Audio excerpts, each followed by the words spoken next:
This is the European edition of Breaking Banks, the world's #1 fintech podcast and radio show. We bring you the European unicorns, startups, founders, regulators, and leaders innovating the rapidly evolving fintech scene today. A truly localized podcast with both English and local language content, with some of the world's most well-known hosts and influencers in the fintech sector globally. Join us every week as we explore what makes the European Union a phenomenal proving ground for many of the fastest growing fintech plays in the world today. Okay, let's roll.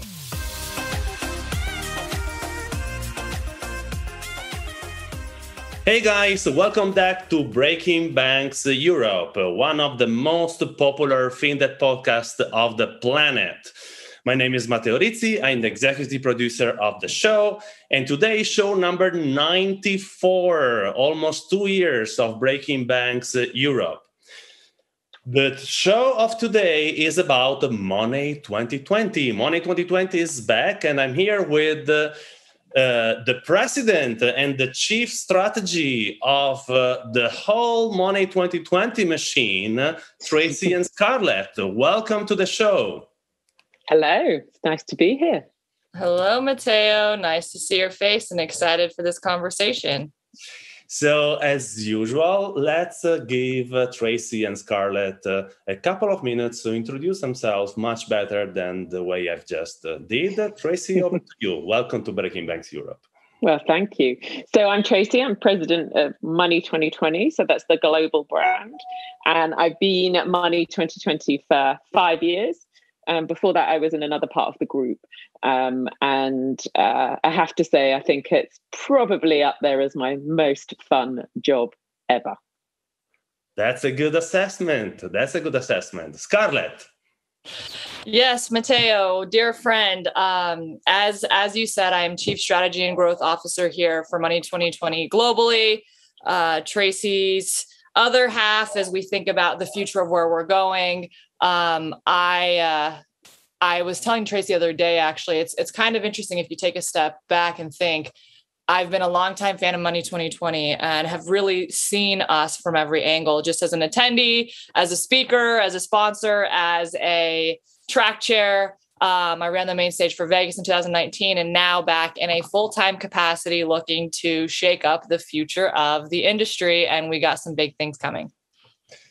Great. I have also numerous anecdotes about Money2020 because I think my first one was in Vegas in 2013, back into like pre-essential sort of acquiring. And, back then, we could hardly think of anyone building something that could compete with the Cybers of this world, right? And I've done some 19 Cybers in my life, back at Swift, and then after as an investor. But what happened with the show, first in Vegas and then in the rest of the world was actually amazing. Now we are here to basically talk about a comeback in presence, I would call it. So Tracey, why don't you sort of tell us the journey, what people could expect generally, how sort of brave it was to take a decision, to be back in presence. We are all super excited. Actually, it would be just worth to come to see everyone physically together. If just for that would be super worthwhile. But I'm sure that Scarlett later on is going to tell us so many more reasons to come. Tracey, give us a little bit of overview. Well, it's definitely exciting to bring both shows back because obviously Europe first, then Vegas. We wouldn't normally be running them this close together. Obviously, Europe is normally in June, but for 1 year only, it'll be in September. And, it feels more exciting because I was in the Netherlands last week. I did a live press conference last week there. And, it all felt very real and it felt good. And I think the most overused word is excited because I think that we have had a gap, probably 16, 17 month gap. And, there are some advantages to that, which I'll come to.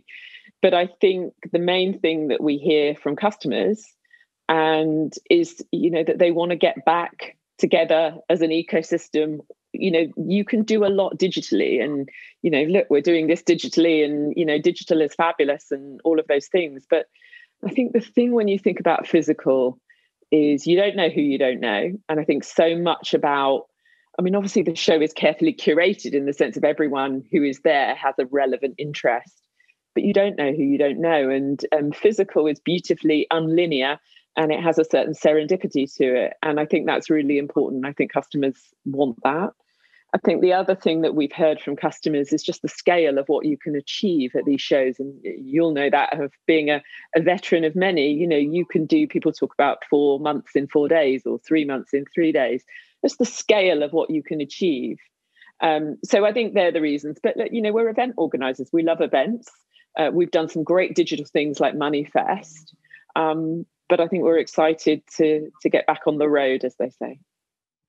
Scarlett, how was for you, getting back into building a content that finally was to be delivered in a non-digital way? Seems absurd as a sentence, but that's the case this year. Well, Matteo, we are totally reimagining content. I know you and I have been having drinks or coffees all over the world. We've been to plenty of events, and nothing quite feels like Money 2020. And I think it's the combination of the scale, the experience, as Tracey alluded to, the serendipity, but we've really reflected that in our content this year. So if you even spend time looking at the website, the team has worked so diligently thinking through this in new and exciting ways. So the themes are not what you would expect. Themes like creating products you can't imagine, defining a new cast, developing a regenerative gene, finding problems for solutions. These are the way that we're approaching this is unlike anything we've done before. And the type of people that we have coming this year are big, heavy hitters. I'm sure we'll get into that a little bit later. And the way that, and the format that we're delivering it is going to be different too. So it's not the traditional specific keynote fireside chat or whatnot. We're making it much more collaborative so that we as an ecosystem, and that's one thing that's so crucial to me about what we have, is that ecosystem component can help shape the future together, where it's less of, let me sit here and talk to you, but it's more of, let's co-collaborate. Let's get big things happening. Let's sort of double click a little bit into the format. Okay. Because, and by the way, which I sort of missed this in the introduction, but Breaking Banks is going to be one of the partners of Money 2020. We're going to be in Amsterdam interviewing some of the guests. And, this is also sort of our way to amplify, the message and some of the sort of sneak preview, of what is going to happen there. Let's double click on the format, the challenge. And, FTS Group is organizing micro conferences, more like big workshops, and we still have the format challenge, right? Because everyone so far has been thinking of, one-to-many, speaker on a stage, it can vary from a panel to an Oxford debate to a presentation, but very little has changed, and very few people dare to be different, What I did appreciate so far in Money 2020 is that, and kudos to you and the team, guys, is that you have been trying to be different since the beginning. If nothing else, by the way you made feel the guest when they come. The whole experience, as an end user was different. So what else is happening? Tracey, you have been, of course, you're overseeing all the shows, right? So, and Scarlett as well, but you have been rethinking or being creative in this new formatting, all the time. So what can people expect from the 3 new versions of Money 2020? Well, it's, we did have a longer gap to think about this, and we were very, very intentional on reimagining the shows completely. So the way we felt about it is when someone steps back to a Money 2020 this September and October, we wanted it to feel completely different. So I think, one of the things, particularly Europe, but also Vegas, there's always been a different sort of look and feel. There's been fintech superheroes in Europe, and there was alchemy, and so we always take a lot of care with the visual identity, if you like, of the show. And we've moved that on. So there's still a really strong, fun visual and a look and feel. So it feels more like a consumer event, more like more like a music festival or those kinds of things, where it's got a much more consumer feel, where it feels like that. So we've spent a lot of time thinking about the show, what it looks like. We've re-edited both show floors. There's been a lot talked about the circles. So most shows are quite linear, quite grid-like. And we've mixed both shows up, which sounds quite a small detail, but it's quite an important, so that the flow of the shows is much more organic. And we worked with some big creative agencies to help us really reimagine, because I think there is a shift that when people come back to live events, and as they come back, I think travel is going to be different. And we are seeing and hearing from our customers that I think they will do fewer, bigger events. And they will make those events really count. And we were very mindful of that when we were thinking, we would hope that Money 2020 was one of those big rock shows. But we didn't want to take any of that for granted. So we've really focused on making sure that we are more exciting, more innovative, bolder, to your language, than we've ever been before. And, that is what we're aiming to deliver. Now, no mean feat, considering, some of the landscape that we've been operating in. So we completely rethought the shows from the ground up. I think the basic formula of what we do, though, and you alluded to it, doesn't change, right? You expect to come to Money 2020 to make connections, to do business, generate leads, partnerships, and have incredible insights. We're not changing any of that. That's what we do for our customers. But how we do that, we're really innovating. So I think that we've had I wouldn't call it the luxury of time, because I'd much rather have run a show in 2020 and 21. But, we have had longer, which, has helped us really stand back and take a completely fresh look to the shows. But the core of what we deliver for our customers is the same. How we want to present that is completely different. And I think you made the point about people have tried to innovate content. I think the way Scarlett and team have looked at the content is completely different. I mean, Scarlett, maybe you want to go into some of the conversation stuff and the hive mind stuff, because I think that is where we are trying to be truly different and collaborative, rather than just big speaker on stage talks to big audience, which is, of course, important. Scarlett. Yeah, absolutely. Just hearing you talk about that gets me excited, Tracey, to think about the journey and where we're going. But so before I get to the specifics of that piece, Matteo, what you mentioned is the idea of, okay, so you have the traditional keynotes, the fireside chats and things like that.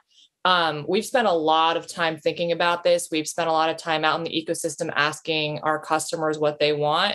And because we really do sit at the center of all of this, we have to think about it from a holistic perspective to make sure that we're thinking about things for the masses and also for specific people, for specific customers.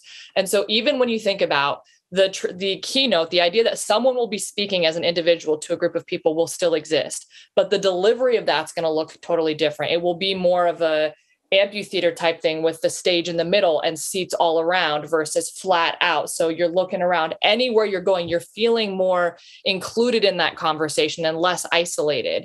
The other idea we've been really working a lot on, so that's reflective in our stages too. So you have names like the Hive, the Core, the Assembly, where people can come together. One of our stages has the main stage where people are speaking with a bunch of other working groups around it. So as conversations are happening, people have the ability to step back, say, oh my God, that was a really interesting point. I didn't know that someone was going to apply KYC that way. What do you think about that? Let's talk. So we have, from a physical perspective, we've reimagined the show so that when things are sparked, ideas are sparked from what's shared on the stage, there's the ability to go and make actions on that. The second part of that, in terms of the hive mind that I alluded to a little bit earlier, is the idea that we're going to have what we're calling challenges. So there are very specific problems. And this idea at the highest level is not brand new, but the way that we're executing it is actually the biggest challenge. And the thing that we're most excited about, challenge pun intended, is that we're taking ideas and concepts that we've done a ton of research on. We have the team to say these are the right things that people care about. And we're hand selecting 10 to 15 super senior people. We're talking CEOs of big companies, the incumbents. We're talking CEOs of fintechs. We're talking the regulators. We're hand selecting 15 people to be part of that conversation over a period of time, and then bringing in the spontaneity piece where whoever is really passionate, the only caveat is you have to come in and have an impact. You can't come in or sit as a statue and not say anything. So you want to be part of that conversation. Great. You have to have something to say. But to make sure that the conversation goes smoothly, we're hand selecting a portion of that group to make sure that the right perspectives, points of view, and all the different parts of the ecosystem are all representative to move that conversation forward outside of the show. And we're doing a bunch of stuff with extending it post-show as well. I think that the time has come to sort of unveil a little bit more about the content and the speakers. So tell us maybe, and I'll start with you, Scarlett, and then with you, Tracey, a couple of speakers and topics that you're most excited about. Sure, I'm happy to take the first pass of that. So I just joined on in May, and the team had been working so hard to get to where we are now to build out the content that we have, and I'm very inspired by and impressed with what they've come up with. So when I take a step back and look at the landscape and what we need and what we have, because we serve all parts of that ecosystem, we need to have all those voices represented. So I will give you a few different thoughts here, Matteo, and then Tracey can certainly add to it. So I would say we have the incumbents, right? So we have, but not just the incumbents, the biggest, most powerful ones. We have Anna Botín, who is the chairwoman of Santander Group, showing up, going to be talking. I'm sure you've seen it, but she did a talk and also an article around kind of the regulatory impact on a few things that got a lot of attention. So she's going to be elaborating on that. We have Julia Hoggett, who's the CEO of the London Stock Exchange. That one, we cannot tell you what she's talking about because she wants to keep that under wraps until then. But the idea that it's incredible. I got off a call with the content team 2 days ago, and we're leading up to show, so we're all a bit exhausted, right? And the energy in the room was just like, I just got off the phone with Julia. I cannot wait for this show. It's going to be incredible. I loved that. Of course, we have some of our friends and Claire Calmaget from Societe Generale. She's got some big announcements she wants to make about what Societe Generale is doing. More broadly, we have the CPO, Raphael from Deutsche Bank. So you've got the incumbents covered. There's plenty more there. Then you got the fintech. So we have Adrian Mall, the founder of Molly. We have Shakar, the CEO of Curve. The other two, though, when we think about the fintechs that I'm super pumped by is the influence of African fintech that's expanding outside just of Africa. So we have both the CEO and co-founder of Paystack and the founder and CEO of Flutterwave joining us. Shala and Ali Bdalia. I totally butchered their names. I am so sorry for that. But when the team was talking to me about the ability to call them these great individuals. Yes, everyone know by the first letter of their name in Africa. It's fine. Yeah, they're both incredible, right? So if you think about Paystack, got acquired by Stripe this year for close to $200 million. You think about Flutterwave, they're now valued at $1 billion. So these are big fintechs out of Africa moving outside of the continent and expanding. And that's why, I've watched in my former capacities, and this, Matteo, I've watched a lot of what's happening in LATAM, in Africa, and parts of APAC. And to see that migration over is super exciting. So the fact that we have two of the biggest fintech CEOs in Africa at our stage is going to be incredible. I have some more, but let me take a pause and make sure if there's anything, Tracey, that you want to add as well. Well, clearly Scarlett stole every name I was going to say, Matteo. So as we would expect, but I think it does raise a point. The story on wanting to attract Anna Botín to the stage is a long one. I think we've been trying since 2016, since we launched in Copenhagen. So, that feels we've always wanted to reach that moment. Again, with Julia Hoggett, with the IPO activity going on in the market and more to come, I think that's quite an interesting perspective. As you say, we're not releasing what she's talking about. That's going to be a surprise. And we do like to keep surprises for at the show rather than share everything in advance. I think, that does underline an important point, though, about Money 2020, aside from just attracting the speakers, is that we've been very, very committed to diversity and inclusion since the beginning, and particularly since 2017, and really, that underlines, everything that we're doing in that area, and not just about gender, but some of the new initiatives that we have. So I'm delighted to be able to call out two very high-profile female keynotes. I think I was going to say Molly because I think it's quite an interesting Dutch story. And interestingly, I think we've got Spotify head of payments speaking. I always think those quite interesting other businesses that rely on payments, embedded fintech, are quite interesting. So I think that's quite an interesting one. But worth saying that we haven't announced everything yet. There's more to come that we can't possibly share. Of course. And actually, I would love you, Tracey, to comment a bit more about this sort of blending emerging markets content, into Money2020 Europe, because I'm an investor in African startups, since 2015 with different funds, and I'm an investor in Flutterwave. Actually, I did the Flutterwave deal back with the Media Network back in 2015, and the way they raised money was unbelievable. And I believe that today there is not enough reference to the African market, to the point where we're actually missing the opportunity to see what impact technology could have in a continent or in an ecosystem with less regulation so far. So with startups that are freer, to move and to scale and to expand. And there are actually sort of hints that Western economies could actually take. And there is no place, and I didn't know actually this sort of African scent, in Money2020 Europe. I think is actually an amazing initiative. And also I read a little bit about you, Tracey. I know that you're super keen and you've been working a lot into the bringing diversity, into the content and into every type of event. I saw some of your collaboration. Please, sorry, I shouldn't speak that long, but I'm super excited to hear whenever I hear Africa and Europe mixing up together.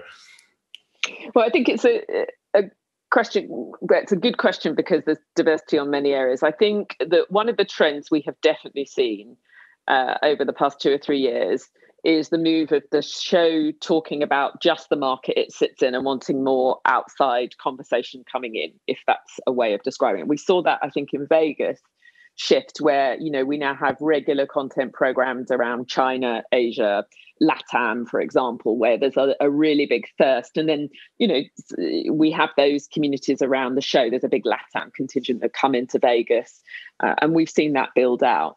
So I think we've really seen that sort of build. And I think in Europe, there's a lot more we can do. I mean, Scarlett has just referenced, some, starting points. I wouldn't think we had, scraped the surface yet, because you're right, it is a really exciting market and a lot of the, mobile innovation there. And, there've been some long-standing big players, but I think that landscape is much more interesting than we have yet brought into the show, which is why I know Scarlett and the team were really delighted to start that more fulsomely. So I think you're right, because I think it isn't just about diversity of who's on the stages, but it's about diversity of topic, et cetera, et cetera. And we're absolutely committed to that. I mean, specifically, I'm not an expert on the African fintech scene as you are, Matteo, clearly. But luckily I have people like Scarlett and the team who work on Europe who, program that together. So, but I think if you look at the show attendance, I mean, you have more than 65 countries attending Europe this year. And, Vegas is normally up in the 80 plus, 90 plus. So, they're very, very diverse from the attendance, even though the focus will be on the sort of Europe ecosystem, if you follow. So we're open to making them even more diverse. Okay, Tracey, there is actually a question that I wanted to ask you specifically, and you representing, like the entrepreneurs in the event space that had to take tough decisions, right, in the past 18 months, because of the pandemic. And I actually, if you could share sort of being synchronizing, with the souls of all these entrepreneurs like us, organizing events, how was it to sort of deal with uncertainty at a certain point in time to say, you know what, let's do it, because I suppose that this is the fact of running 2 shows in the fall. It wasn't taken 2 weeks ago, right? You can't, exactly. So, but by the time this decision was taken, you certainly were not certain just yet that things were going back to normal. So how was it to deal with this uncertainty? Because it takes courage a lot, a bit of luck for sure, and I'm super happy, touching wood, now we are 3 weeks from the show, it's going to happen. Yeah. So we can safely say that you took the right decision. So now you can happily talk about it. But tell us a little bit, as a president of a business that is actually, based, on something that was so unpredictable. How was it to deal with it? Yeah, it's been an interesting journey, to put it mildly. And I think, for our customers and for our staff, our customers desperately want us to run the shows because that's how they do business. It's a key way that they do business. And our team love delivering great experiences for our customers. So, there was nothing more painful than not being able to deliver the show in 2020. And we really wanted to, and we tried, along with, events as itself is a massive industry that employs millions of people. So, it is an important industry. And so for many reasons, we wanted to be able to deliver the shows last year and we couldn't. So when it came to 2021, we did take the decision early. We were comfortable and confident, particularly as the vaccination rollout started to happen globally. And that started to get confirmed last December. So we announced the shows in January. That was when we said these shows are going ahead. And we came out with the new look plan, the new floor plan, the edited floor plan, and everything that I've talked about. So yeah, we did make that call quite early. I mean, one of the things about these shows is they are very big and they take a lot of planning. You cannot put them together in 3 weeks. You have to forward plan. And even doing it in 9 months is tough. We usually need a full 12 months to do them. So we've done it because we believe we can do it, and because we have the support of our customers to do it, and people want to come and do business. But yes, it adds certain complexity, but, our teams are brilliant and are navigating lots of different rules as they change in different jurisdictions, et cetera, and they've become very adept at that. But everything is so that we can deliver for the fintech ecosystem to come together, to have the conversations that got paused, the connections that didn't happen. Because as I said earlier, as you bump into people at Money 2020 that you couldn't meet anywhere else, that you didn't think you were going to meet. You can set meetings all you like ahead, but there will always be those meetings that you just happen to get that do change the course of things. And I hear that story a lot. You mentioned about entrepreneurs. I know so many businesses that have scaled up, sort of started small at Money 2020. And I think about Air Wallet, who started Frogster, Bead's Eye. These are all Marquetta, all of those companies that have, started at Money 2020, Plaid, and then have gone on to be these incredible. So, we felt we wanted to bring it back, but, to the point, and there is a very serious point here, we need to do that safely. And, I'm very aware that we are still operating in, a health pandemic. We've taken that very seriously. Both shows have published the protocols of how we will operate the shows. That will have to keep updating because I'm afraid the situation changes. But, we are committed to operating, as safe as we can shows with all of the protocols that we put in. And that's our job as well as, individual accountability for maintaining, whatever social distancing or whatever happens to be the rule at the time that we run the shows. So, yeah, that was quite a long answer. But yes, we took an early decision. We've been bold. We've been brave. But with our customers have really supported us to want to bring the shows back. And, we don't do this for ourselves. We can only do it with customers. So in the meantime, I will like steal the show of Scarlett a little bit, because she named a couple of guests that, one of them is one of my best friends in the fintech space, which is Dan Marovitz. Dan Marovitz, the SVP of fintech in Booking.com, recently promoted in a newly constructed role called the head of fintech.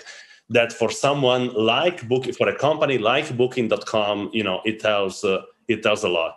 And then, she's naming Roland Palmer, the Alipay North and West Europe director, of the Ant Group, which really makes, it gives the importance of what we call embedded finance, all these fintech services embedded in traditional or non-fintech businesses, which together with DeFi, which I'm sure is also going to be covered in terms of content, are the two trends that, before COVID, we have seen covered not with the right sort of amplification. Embedded finance is really something that exploded in terms of content only 12 months ago, and I'm super happy that it's going to be well represented at Money 2020.